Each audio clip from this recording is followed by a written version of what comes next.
नया फरमान शुरू कर दिया कि मैं घर का काम सीखूं। दादी से मैंने कहा, मुझे घर का काम सीखने की क्या ज़रूरत है दादी।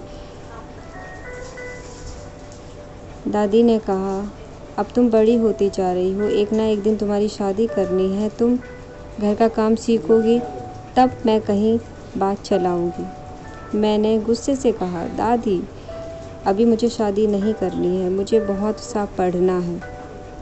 दादी कहने लगी, मैंने कब रोका, तुम पढ़ना, जब तुम्हारा मन करे तब शादी करना, अभी तो फ़िलहाल तुम काम सीखो।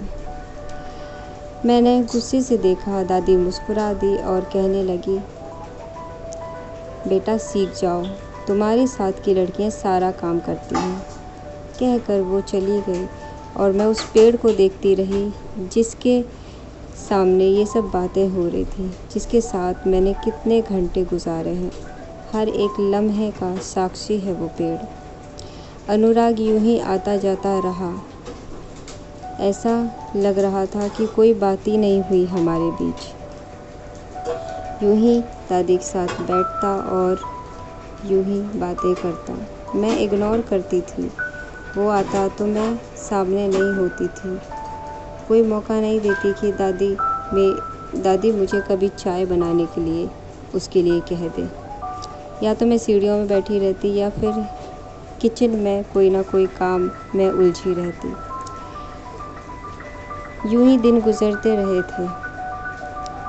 दादी टीवी देख रही थी। कोई आया और कहने लगा, कैसी हैं दादी। आवाज़ मुझे पहचानी पहचानी लग रही थी। मैं किचन में आटा गूंद रही थी, लेकिन मैं उठकर जा नहीं सकती थी, इसलिए सुन ही रही थी। दादी ने वॉल्यूम कम किया टीवी का और पास बैठने का इशारा किया।